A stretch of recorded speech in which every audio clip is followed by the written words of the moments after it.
안녕하세요. 사연을 부탁해입니다. 오늘의 사연을 소개하겠습니다. 아빠는 오래전부터 사업을 했습니다. 온갖 풍파를 겪었을 법한 세월이었지만 다행히 사업은 큰 탈 없이 순항을 거듭해왔어요. 그 덕분에 우리 남매는 부족함이라는 단어를 모른 채 자랐습니다.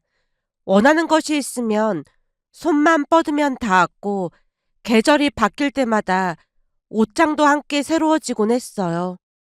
그 시절에는 그것이 얼마나 큰 행운이었는지 미처 알지 못했습니다. 숨쉬는 일처럼 자연스러운 것이라고만 여겼으니까요. 그렇게 저는 굴곡이라 할 만한 일 없이 좋은 대학을 졸업했고 곧바로 이름 있는 회사에 자리를 잡았습니다. 그런데 세상의 모든 일을 긍정적으로만 바라보던 성격이 화근이 될 줄은 꿈에도 상상하지 못했어요. 대기업에 입사한 뒤 받아든 첫 월급은 또래에 비해 꽤 높은 축에 속했습니다. 덕분에 마음에 드는 물건 앞에서 지갑을 열기까지 망설이는 시간이란 게 필요 없었어요. 문득 떠나고 싶다는 생각이 스치면 훌쩍 비행기에 몸을 실었고 새로운 취미를 시작할 때도 비용은 문제되지 않았습니다. 그렇게 흠잡을 것 없는 나날이 이어지고 있었어요. 그러던 어느 날이었습니다. 취미로 다니던 수영장에서 알게 된 혜진이가 슬쩍 말을 꺼냈어요. 중견기업 다니고 아주 착하고 성실한 사람이 있는데 한번 만나볼래? 글쎄, 난 소개팅 그런 거 별로 안 좋아해. 설마 운명 그런 걸 믿는 건 아니겠지? 그런 건 아닌데 드라마처럼 썸도 타고 하면서 서서히 가까워지는 걸 더 좋아해. 그러지 말고 한번 만나봐. 키도 크고 얼굴도 엄청 잘생겼거든. 그리고 무엇보다 남자는 무조건 착해야 해. 나쁜 남자 만나서 고생하느니 검증된 남자 만나는 게 낫지 않겠어? 그런가?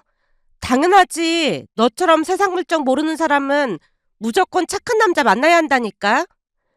혜진이의 목소리에는 묘한 설득력이 깃들어 있었습니다.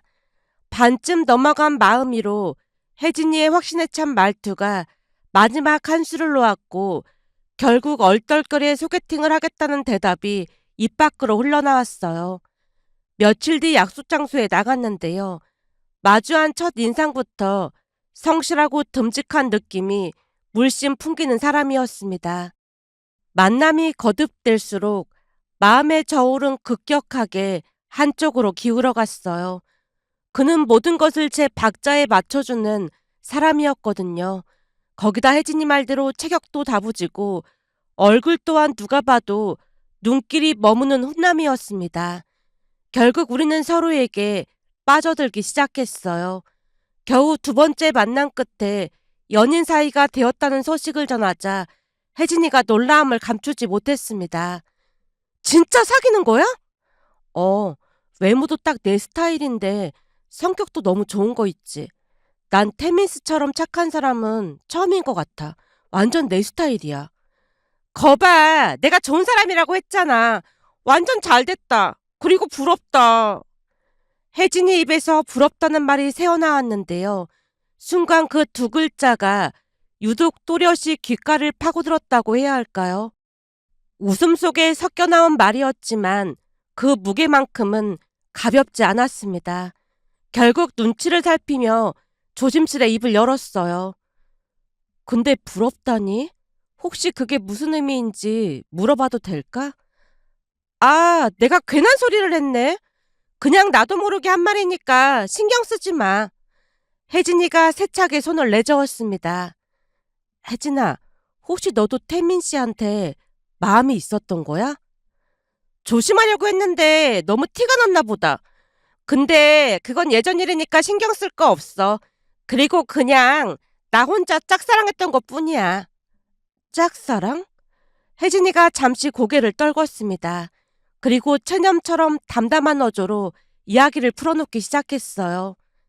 사실 누가 봐도 태민이 오빠 잘생긴 얼굴이잖아. 거기다 엄청 착하고 뭐 하나 나무랄 게 없잖아. 그래서 몇 달을 짝사랑하다가 좋아한다고 고백했거든. 진짜? 고백도 했어? 어, 고백했는데 짐작이 되겠지만 보기 좋게 차였어. 그냥 좋은 오빠 동생으로 지내자고 하더라고. 그래서 나도 쿨하게 그러자고 했고 말이야. 그러니까 오해할 필요 전혀 없어. 그날 태민이 오빠가 워낙 딱 잘라서 거절을 해서 그런지 내 마음도 바로 정리가 되더라고.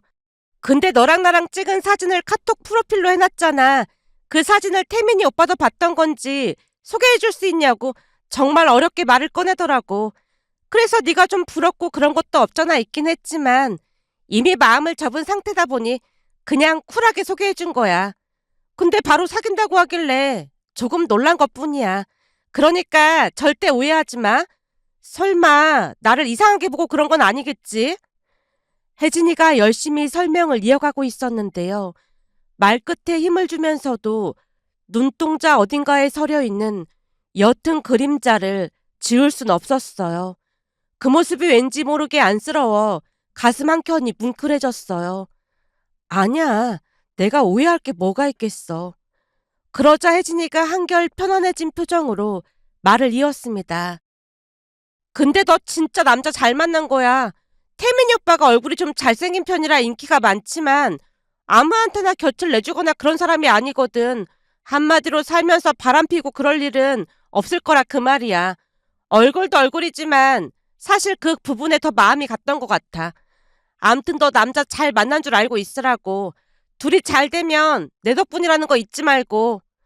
그날 혜진이에게 미안함과 고마움이 동시에 피어올랐습니다. 제 손을 잡아 행복의 문화까지 데려다주면서도 정작 자신의 아픔은 삼켜버린 그 마음이 오래도록 가슴속에 남았어요. 그렇게 우리는 불꽃 같은 연애를 시작했습니다. 모든 것이 너무나 완벽하게 맞아들어가다 보니 사람들이 흔히 말하는 구름 위를 걷는 기분이 바로 이런 거구나 싶었어요. 하루 종일 내려오지 않던 제 입꼬리를 보고 엄마도 무언가를 느낀 듯 했습니다. 어느 저녁 거실 소파에 나란히 앉아있을 때 엄마가 슬쩍 물었어요. 태민인가 하는 애가 그렇게 좋은 거야? 갑자기 그건 왜 물어? 아니 요즘 들어 입꼬리가 내려올 기미가 없어 보이길래 그렇지. 전에 남자친구 만날 때는 맨날 뭔가 불만이 많아 보였는데 요즘은 매일같이 입이 귀에 걸려있길래 하는 말이야. 그 말에 저도 모르게 얼굴이 찌푸려졌습니다. 엄마, 걔 얘기는 하지도 마. 난 살다 살다 그렇게 식탐 많고 이기적인 사람은 처음이었다니까. 다시 생각해도 소름이 돋네. 식탐 많다는 얘기는 안 했잖아. 그야 창피해서 말 안 했지. 그런 얘기해봤자 엄마가 걱정밖에 더 하겠어. 진짜 창피해서 입 밖으로 꺼내지도 못하겠더라고. 엄마가 호기심 가득한 눈으로 물었습니다. 도대체 뭘 어쨌길래 그래? 엄마, 혹시 치킨 먹을 때 닭다리 2개를 양손에 잡고 뜯는 사람 봤어? 닭다리 2개를 양손에 들고 뜯다니. 말 그대로야. 치킨이 나오면 잽싸게 닭다리 2개를 양쪽에 들고는 순식간에 그걸 뜯어먹는다니까. 거기다 뼈다귀 해장국 같은 집에 가도 마찬가지야. 진짜 빠르게 지 거 다 먹고는 내 것까지 가져다 먹어. 아니 그런 사람인 거 알았으면 빨리 헤어질 생각을 해야지. 지금 생각해보면 어이가 없긴 하지만 걔가 그거 빼놓고는 그래도 괜찮은 편이었거든. 근데 아무리 가르쳐도 그 식탐은 고쳐지질 않더라고. 암튼 그때 걔 때문에 그런지 태민 씨가 더 멋져 보여. 닭다리를 나한테 다 주는 것뿐만 아니라 생선 먹을 때도 가시를 일일이 발라준다니까? 요즘 세상에 이런 남자가 어딨겠어. 생선 가시까지 발라준단 말이야? 신기하긴 하네. 암튼 식탐 그런 건 찾아볼래야 찾아볼 수도 없어. 배려심도 많고 얼굴도 잘생기고 뭐 하나 나무랄 게 없다니까. 다행이다. 엄마 얼굴 위로 안도의 빛이 번졌습니다. 그렇게 우리는 하루하루 행복한 나날을 보냈습니다. 시간이란 것은 행복할 때 유독 빠르게 흘러가는 법이어서 어느덧 사계절이 한 바퀴를 돌았어요. 1년이란 시간이 고스란히 지나간 어느 날 마치 그 순간을 손꼽아 기다리기라도 한 듯 그가 청혼을 했습니다. 더 빨리 프로포즈 하고 싶었는데 적어도 사계절은 지나봐야 한단 말이 있어서 꾹 참고 있었어. 자기한테 가벼운 남자로 보이고 싶지 않았거든. 근데 난 자기를 처음 보자마자 내 운명이라는 걸 알았어. 진심을 가득 담아 건넨 그의 청혼에 눈시울이 뜨거워지며 눈물이 볼을 타고 흘러내렸습니다. 가슴 깊은 곳에서 올라오는 벅찬 감정을 주체할 수가 없었어요. 그렇게 우리는 만난 지 1년 만에 결혼에 골인했습니다. 결혼식이 끝나고 석 달가량은 매일이 꿈결 같았어요. 아침에 눈을 뜰 때마다 곁에 있는 사람이 내 사람이란 사실에 절로 미소가 번지곤 했습니다. 그런데 혼인신고를 마치고 얼마 지나지 않아서부터였을까요? 남편이 180도로 달라지기 시작했어요. 제가 연애 시절 내내 바라보던 그 사람과는 전혀 다른 얼굴이 서서히 드러나기 시작한 겁니다. 남편은 상상을 초월하는 짠돌이었어요. 어느 날 저녁 남편이 식탁에 앉더니 평소와는 사뭇 다른 무게를 실은 표정으로 입을 열었습니다. 결혼했으니 이제는 서로 맞춰가야 하는 게 맞는 거잖아. 결혼하고 바로 말하면 자기 스트레스 받을까봐 내가 참고 있었는데. 그 말끝이 흐려지는 순간 심장이 철렁 내려앉았어요. 참다니? 뭘 참아? 혹시 내가 무슨 큰 잘못이라도 한 거야? 워낙 착하기만 하던 사람이었기에 참았다는 그 한마디가 지닌 무게가 보통이 아닌 듯 느껴졌습니다. 아니, 큰 잘못을 했다는 게 아니라 자기 씀씀이가 너무 큰 것 같다고 말하는 거야. 장인어른 장모님 덕분에 그동안은 돈 아까운 줄 모르고 살았잖아. 그치만 결혼했으니까 이제는 결혼 전처럼 살 수는 없는 거잖아. 자기 애기 낳아서 좋은 엄마 되고 싶다고 했잖아. 그러니까 이제부터는 아끼면서 사는 게 좋을 것 같아. 내 입으로 이런 말 하기 좀 그렇지만 내 월급이 자기 월급보다 적잖아. 그러니 내 월급으로는 생활비 같은 거 쓰고 자기 월급은 전부 저축하자. 그렇게 하다 보면 돈도 빨리 모을 수 있을 거야. 그럼 나는 뭘로 생활해? 내 월급에서 생활비 쓰고 남은 돈으로 나눠서 각자 용돈 쓰면 되지. 꼭 그렇게 해야 해? 회사 사람들한테 들어보니까 월급에서 각자 얼마씩 내서 그 돈으로 생활비하고 그렇던데 꼭 내 월급을 전부 줘야 해? 그렇게 하는 사람들 보면 대부분 돈을 하나도 못 모으더라고. 그런 식으로 살면 나중에 애한테 뭘 해주고 싶어도 못 해주는 부모가 되는 거야. 자기는 풍족하게 자랐으니까 잘 모르겠지만 난 집안이 풍족하지 못해서 자라는 내내 진짜 힘들게 살았어. 내 자식한테는 그러고 싶지 않아서 그래. 하고 싶은 건 많은데 돈이 없으면 얼마나 비참한지 자기는 잘 모를 거야. 남편 눈가에 눈물이 그렁그렁 맺혀 있었는데요.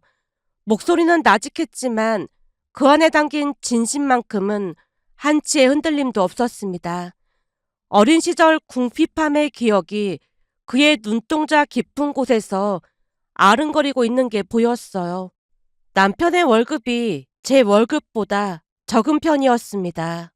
게다가 시댁 형편이 넉넉하지 않다 보니 매달 생활비까지 보태야 하는 상황이었기에 이래저래 빠져나가는 돈을 계산하고 나면 제 손에 쥐어지는 용돈은 적을 수밖에 없었습니다. 결혼 전에는 계절이 바뀔 때마다 옷장을 새로운 옷으로 채우곤 했지만 결혼 후에는 남편 허락 없이는 장바구니에 담을 수 없는 처지가 되었어요.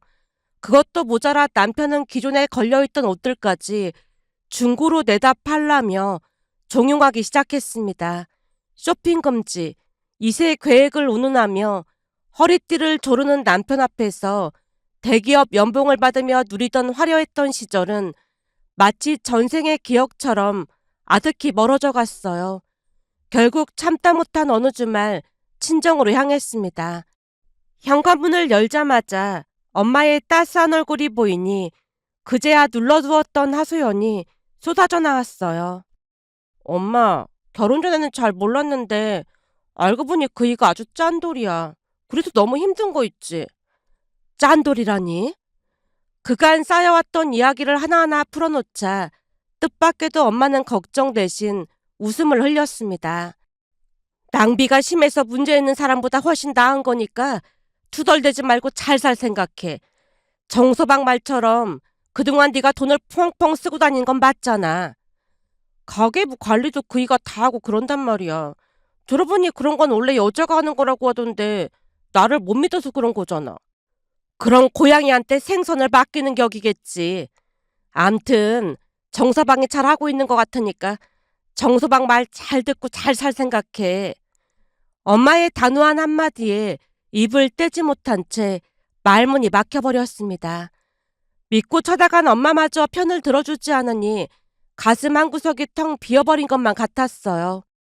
그렇게 빠듯한 살림에 허덕이다 보니 명절이 코앞으로 다가와도 양가 부모님께 제대로 된 선물을 마련할 여력조차 없었습니다. 그동안 살아오던 방식과는 천지 차이였으니까요.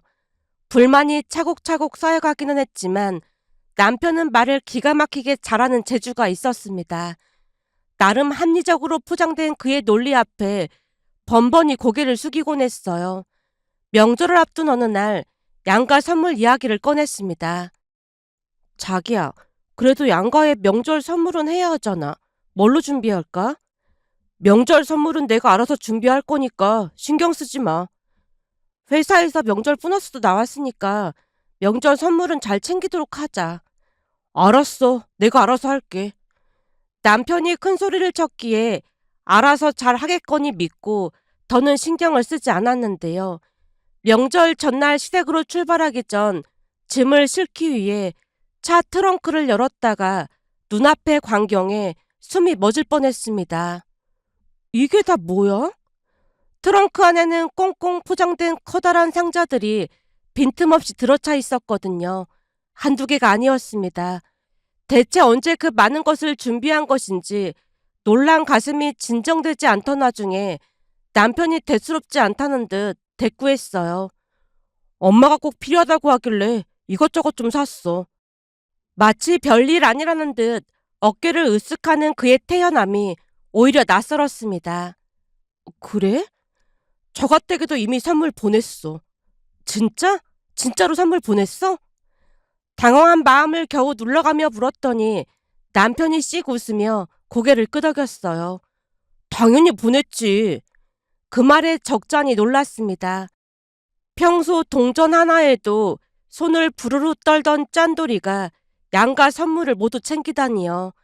역시 겉보기와는 다르게 속이 깊은 사람이구나 하는 생각에 흐뭇함이 차올라 절로 고개를 끄덕이게 되었어요. 짠돌이가 아주 잘했네. 아주 잘했어. 양가를 똑같이 마음 써준 남편이 고맙기도 하고 대견하기도 했습니다. 그런데 시댁에 도착하고 얼마 지나지 않아 휴대폰이 울렸어요. 화면을 보니 엄마에게서 온 카톡 메시지였습니다.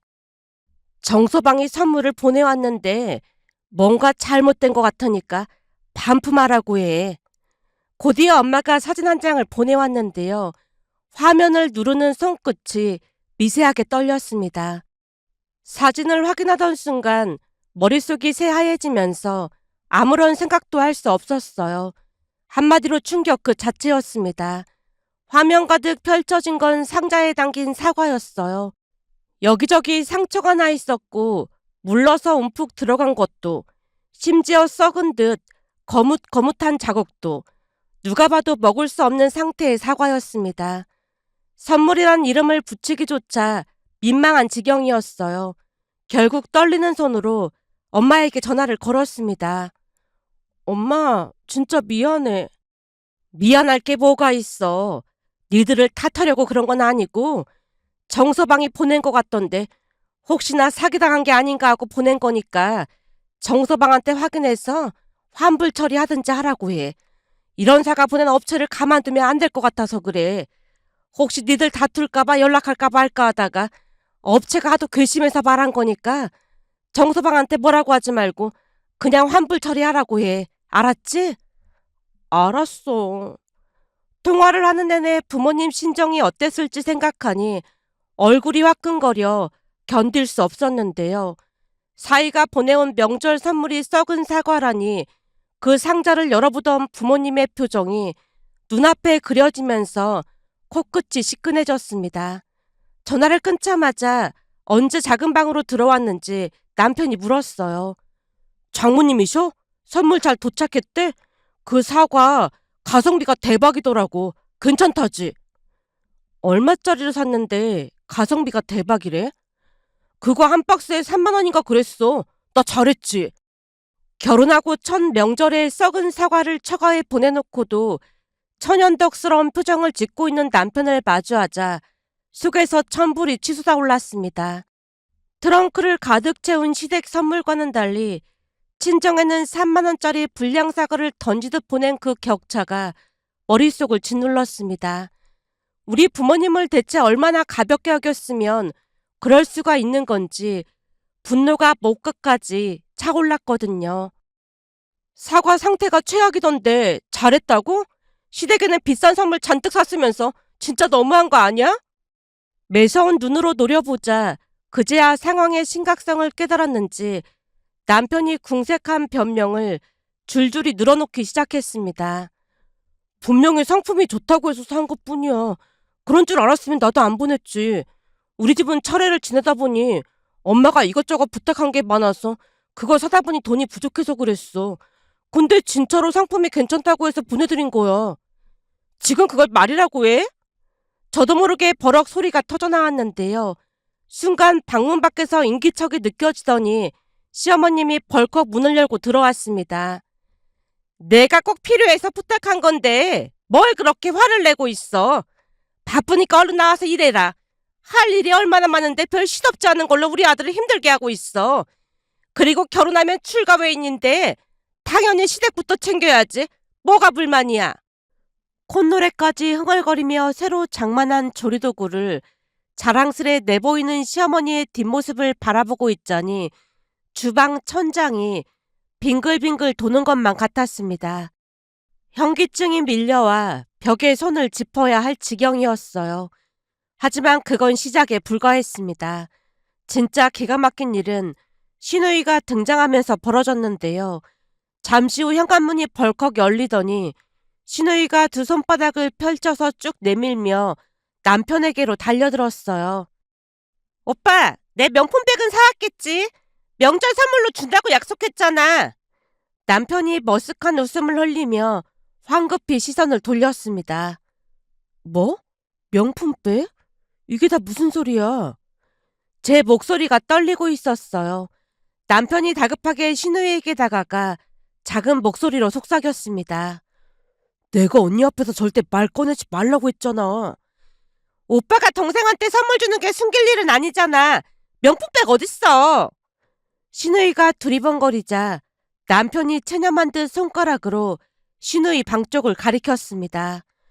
네 방에 가져다 놨어. 진짜? 그때 내가 사진 보낸 걸로 사온 거지? 똑같은 걸로 사왔으니까 얼른 들어가 봐. 그리고 이번이 마지막이니까 그런 줄 알아.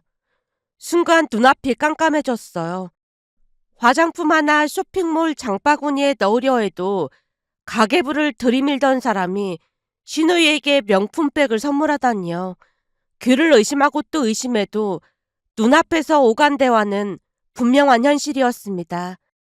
도대체 무슨 상황인 건지 넋이 나가 서 있던 사이 남편이 이마를 살짝 짚으며 급히 해명을 늘어놓았어요. 자기야, 오해하지 마. 저거 짝퉁이야, 짝퉁.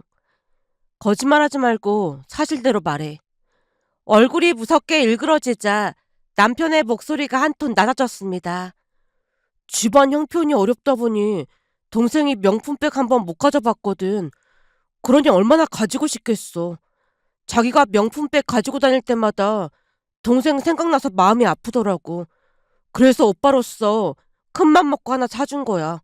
이번 딱 한 번만 사준 거니까 자기가 이해 좀 해줘. 남들 다 있는 명품백 하나 없는 내 동생이 조금 불쌍하잖아. 그때까지는 큰 소리 내지 않으려 이를 악물고 버티는 중이었는데요. 시어머니가 쐐기를 박았다고 해야 할까요? 동생한테 명품백 하나 사줄 수도 있는 거지. 뭘 그렇게 빌어대고 있어. 대체 우리 아들이 뭘 잘못했다고 난리를 치는 거니? 결혼했으면 집안 가풍을 익힐 생각은 안 하고 어디서 분란을 일으키고 있어. 쓸데없는 소리 하지 말고 얼른 와서 일이나 거들어라. 그 말이 귓전을 때리는 순간 간신히 잡고 있던 이성의 끈을 놓아버렸어요.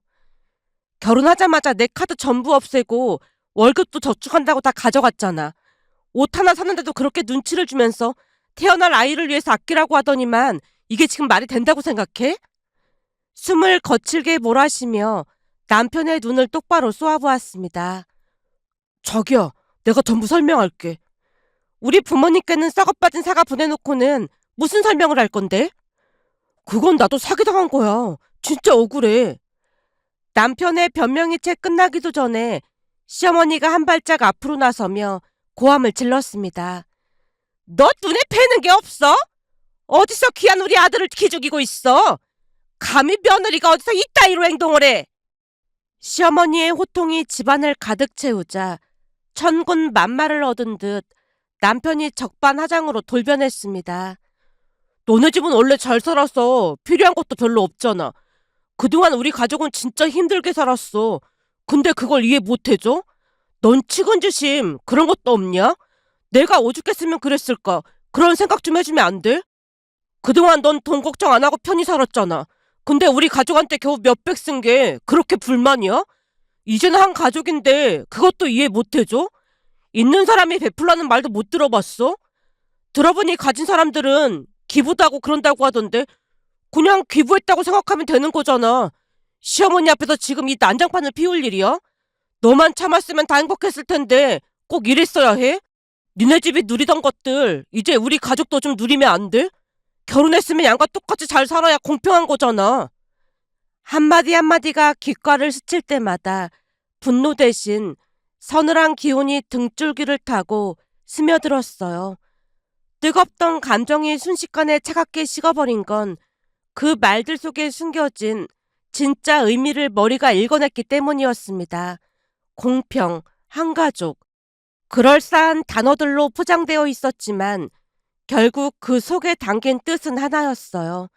힘들게 번 돈을 당연히 자기 가족들에게만 쏟아 부으라는 것. 그것이 그가 말하는 결혼의 정의였던 겁니다. 그럼 이거 전부 내 돈으로 산 거라는 거네? 차가워진 목소리로 물었습니다. 이번에 보너스도 많이 받고 했잖아. 그니까 그 보너스를 내가 많이 받은 거잖아. 그러니 내 돈으로 산 거라는 말이고. 결혼했는데 네 돈 내 돈이 어딨어? 시어머니가 또다시 끼어들었는데요. 남편 회사에서는 보너스가 많이 나오지도 않았거든요. 그러니까 트렁크를 가득 메운 시댁 선물도 시누이 손에 들어간 명품백도 전부 제 명절 보너스에서 빠져나간 돈이었던 겁니다. 아끼고 또 아껴서 미래를 위해 쌓아 올린다던 그 돈이 고스란히 시댁으로 흘러들어갔다는 사실이 뒤늦게 퍼즐처럼 맞춰졌어요. 무엇보다도 친정 부모님께는 3만 원짜리 썩은 사과를 보내놓고 시댁 가족들에게는 돈을 흥청망청 썼다는 사실에 참을 수가 없었습니다. 그 뻔뻔함 앞에서 한 발짝도 물러설 생각이 없었어요. 뜨거운 무언가가 발끝부터 정수리까지 치솟더니 다음 순간 몸이 먼저 움직이고 있었습니다. 시누이 방문을 벌컥 열고 들어가 명품백을 낚아챘어요. 뭐 하는 거예요? 이거 내 돈으로 산 거니까 당장 내놔. 언니 미쳤어요? 머리가 어떻게 된 거예요? 그래 나 미쳤다. 나 미쳤으니까 건들지 마. 눈에 사납도록 힘을 실어 시누이를 정면으로 노려봤습니다. 그 기세에 눌렸는지 시누이가 온 힘으로 움켜쥐고 있던 명품백을 스르르 놓았어요. 그 즉시 명품백을 크로스로 메고는 주방으로 돌진했습니다. 양손에 한우 선물 세트를 하나씩 움켜쥐었는데요. 남편이 기겁하며 외쳤어요. 지금 뭐 하는 거야? 이거 다 내 돈으로 산 거니까 가지고 갈 거야. 나머지도 다 가지고 가고 싶지만 불쌍해서 주는 거니까 먹고 떨어져. 너 미쳤니? 엄마, 쟤 완전 미친 것 같아. 시어머니와 시누이가 감히 달려들지는 못한 채 목소리만 높이고 있었는데요. 자기야, 내가 미리 말 못한 건 정말 미안해. 그치만 이건 아니잖아. 나 지금 바로 저 문 열고 나갈 건데 만약 나 붙잡으면 아빠한테 전화해서 바로 여기로 오라고 할 거니까 좋게 말할 때 가게 내버려둬. 자기야, 내가 사과할게. 명품백은 환불할게. 그럼 된 거지. 꺼지라고 했지. 차도 어차피 내 차니까 내가 가지고 간다. 마지막 한마디를 내뱉고는 단호하게 돌아섰습니다. 현관문을 닫고 있는 손이 떨리고 있었지만 발걸음만큼은 단 한 번도 멈추지 않았어요. 곧장 친정으로 향했습니다. 거실에 앉아 그간의 일을 하나부터 열까지 쏟아내자 부모님의 얼굴이 돌처럼 굳어갔어요. 엄마는 입술을 꽉 깨물었고 아빠는 주먹 쥔 손등이로 핏줄이 붉어져 나왔습니다. 이야기가 끝나기도 전에 부모님의 결론은 하나로 모아졌습니다. 이혼이었어요. 엄마가 길고 깊은 한숨을 내쉬며 조용히 입을 열었습니다. 그냥 단순하게 다툰 거라면 우리도 뜯어 말릴 텐데 선을 넘어도 너무 넘은 것 같다. 차라리 일찍 알아서 다행이라고 생각해. 진짜 최악인 게 혼인신고 하자마자 돌변하더라고. 작정하고 그런 것 같은데 속이 시커먼 인간들이 제일 무서운 법이니까 최대한 빠르게 이혼할 생각해. 연휴가 끝나는 대로 변호사를 선임해 이혼 소송에 착수하기로 했습니다.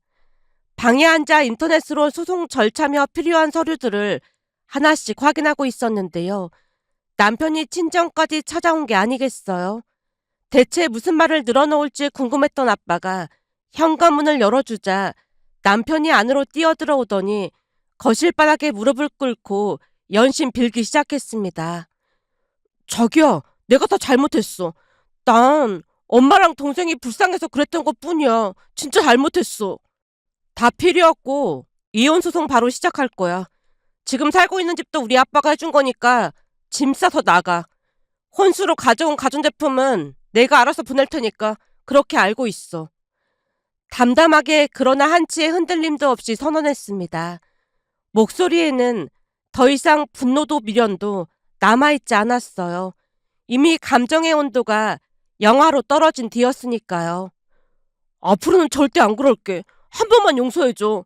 장인어른 장모님 정말 잘못했습니다.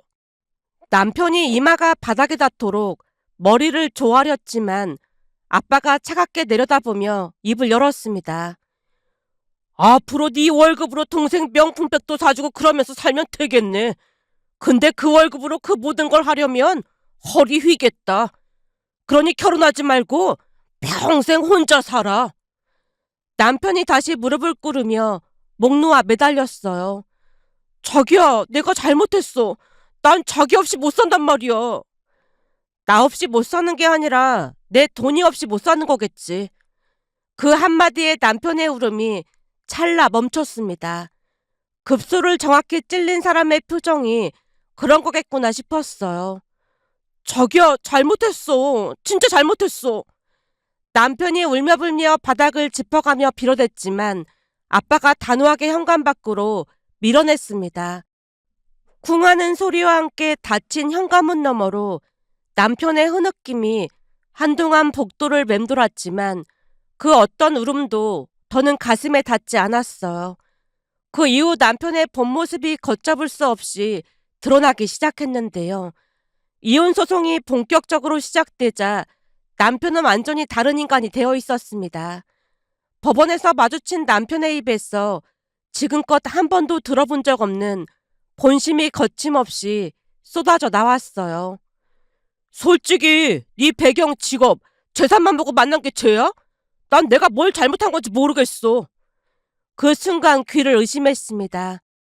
얼마 전까지만 해도 무릎을 꿇고 눈물을 쏟으며 매달리던 남자의 입에서 처음부터 제 배경과 돈을 노리고 접근했다는 고백이 태연하게 흘러나오고 있었으니까요. 연애 시절 생선 가시를 일일이 발라주던 손, 닭다리를 먼저 건네던 손, 무릎 꿇고 진심을 담아 청혼하던 그 목소리까지 전부 계산된 것이었다는 사실이 퍼즐의 마지막 조각처럼 맞아들어가던 순간 사랑이라 믿었던 모든 기억이 한꺼번에 색을 잃었습니다. 이후 절차를 거쳐 이혼이 마무리되었습니다. 그런데 이혼하고 몇 달이 흘렀을 무렵 도무지 믿어지지 않는 일이 벌어졌어요.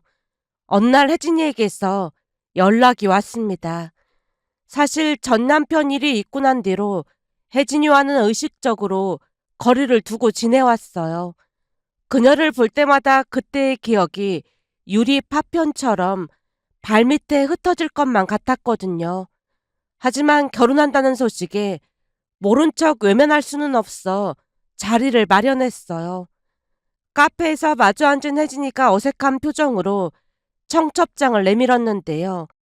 표지를 넘기다가 신랑 이름 석자에 시선이 꽂히던 순간 말이 혀끝에서 맴돌 뿐 끝내 소리로 이어지지 않았지만 놀라서 물었어요. 이게 뭐야? 정태민? 남자친구 이름이 김선우였잖아. 설마 그새 남자친구가 바뀐 거야? 혜진이의 남자친구와도 몇 차례 자리를 함께 한 적이 있었기에 이름을 또렷이 기억하고 있었거든요. 제 물음에 혜진이가 힘겹게 입을 뗐어요. 놀라지 말고 들어. 선우랑은 이미 헤어졌어. 헤어지다니 선우 씨랑 잘 맞는다고 몇 번이나 말했잖아. 그게 혜진이 입에서 흘러나온 말을 듣다가 숨이 턱 막혀 사례가 들렸습니다. 연신 헛기침을 하면서도 귀 많은 그녀의 목소리에 집중하고 있었는데요. 알고 보니 전 남편 정태민, 그 인간과 결혼을 한다는 거였어요. 찻잔을 든 손이 미세하게 흔들렸습니다. 태민 씨가 찾아와서 울면서 자기랑 결혼하자고 하더라고. 그 한마디에 선우 씨랑 헤어졌단 말이야? 믿어지지 않아 혜진이를 뚫어져라 바라봤는데요. 그녀의 눈동자 속에는 이미 이성의 불빛이 꺼져 있었습니다. 나도 지금 이상한 게 조금 당황스럽긴 한데 태민이 오빠가 울면서 결혼하자고 하던 순간 심장이 쿵하고 내려앉으면서 잊고 있던 옛 감정이 떠오르면서 놓치고 싶지 않다는 생각이 들었어. 너 미쳤구나. 지금 제정신이 아닌 것 같아. 눈에 콩깍지가 씌인 건 잘 알겠는데 나도 내 마음을 어떻게 할 수가 없어. 그러니까 나 좀 이해해주면 안 돼? 네가 내린 결정인데 내가 왈가왈부할 게 뭐가 있겠어. 그치만 난 이 결혼 진짜 아닌 것 같다. 다시 한번 생각해봐. 진심을 담아 만류했지만 돌아온 대답은 상상 밖이었습니다. 혜진이의 눈빛이 서서히 차갑게 변하더니 입술 사이로 날카로운 말이 비수처럼 날아들었어요. 그냥 말이라도 축하해준다고 하면 안 돼? 너 지금 나 질투하는 거지? 태민이 오빠한테 들어보니까 처음부터 내가 마음에 들었지만 니네 집이 부자라서 너를 선택한 거라고 했어. 네 마음이 복잡할 거라는 건 알지만 이제는 네 남자니까 그렇게 알라고 찾아온 거야. 오빠가 처음부터 나를 좋아했다는 말을 꼭 전하고 싶어서 말이야. 우리 결혼식에는 안 와도 돼. 그리고 앞으로 나한테 연락하지 마. 귀를 파고드는 말 한마디 한마디가 비현실적이었습니다. 나름 우정을 나누어 온 사람의 입에서 그런 독이 쏟아질 수 있다는 사실이 전 남편에게 당한 배신보다도 더 깊은 곳을 후벼 팠어요. 혜진이가 제정신이 아니라는 생각이 머리를 스치려던 찰나 그녀가 자리에서 일어서며 마지막 한 방을 날렸어요. 그리고 나 임신했어. 물론 태민이 오빠 아이고. 그 말을 끝으로 혜진이는 카페 문을 밀고 나갔고 밀려드는 햇살 속으로 흡수되듯 시야에서 사라졌습니다. 한동안 빈자리를 멍하니 바라보고 있었어요. 테이블 위에 놓인 청첩장의 분홍빛이 유독 눈에 거슬렸습니다. 그것을 집어 조용히 휴지통에 버렸어요. 그게 혜진이와 나눈 마지막 인사였어요. 그 이후로 그들의 존재를 기억 속 가장 깊은 서랍에 밀어넣고 잠갔으니까요. 며칠 뒤 모르는 번호로 문자가 와서 봤더니 전 남편이 보낸 문자였습니다. 난 이혼해도 바로 재혼할 수 있지만 넌 여자라 힘들걸? 넌 애 딸린 남자랑 재혼도 힘들 텐데 참 불쌍하다. 순간 전 남편이 혜진이와 결혼한 이유를 알 수 있었지만 이미 임신까지 했다고 하니 더 이상 신경 쓰고 싶지 않았습니다. 시간은 상처 위에도 어김없이 세살을 돋게 하는 법이라서 3년이란 시간이 지난 뒤 지금의 남편을 만났어요. 처음 만난 날부터 남편은 달랐습니다. 화려한 말 대신 행동으로 마음을 보여주는 사람이었고 제가 입을 열기 전에 눈빛만으로 마음을 읽어내는 사람이었어요. 결혼 후 아들까지 태어나면서 비로소 진짜 행복이 무엇인지 알게 되었습니다. 과거에 아픔이 있었기에 지금 이 따스함이 얼마나 귀한 것인지 온 마음으로 느낄 수 있었으니까요. 그런데 얼마 전 공원에 나들이를 갔다가 뜻밖의 장면과 마주하게 되었습니다. 산책로 너머에서 남녀가 격렬히 다투는 소리가 바람을 타고 흘러왔는데요. 고개를 돌려보니 남자가 마구잡이로 소리를 질러대고 있었어요. 여기 유전자 검사에 내 애가 아니라고 나왔잖아. 그러니까 지금 내 애도 아닌데 내가 몇 년 동안이나 남의 애를 키웠다는 거잖아. 그때 당시에는 진짜로 당신 애인 줄 알았다니까.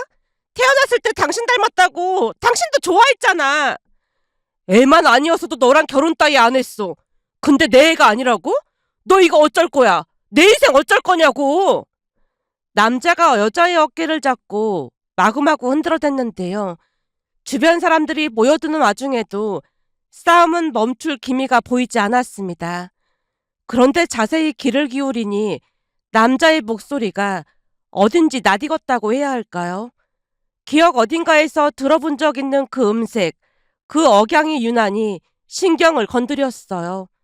결국 걸음을 멈추고 그 남녀의 얼굴을 찬찬히 들여다보다가 입이 벌어진 채 다물어지지 않았습니다. 그들은 혜진이와 전 남편이었거든요. 놀라서 넋을 놓고 있는데 전 남편 그 인간이 목청을 높여 다시 내뱉었어요. 난 이혼 소송할 거니까 네 전 남친한테 찾아가서 애 아빠라고 알려. 어디서 전 남친 애를 임신하고 와서 내 발목을 잡아.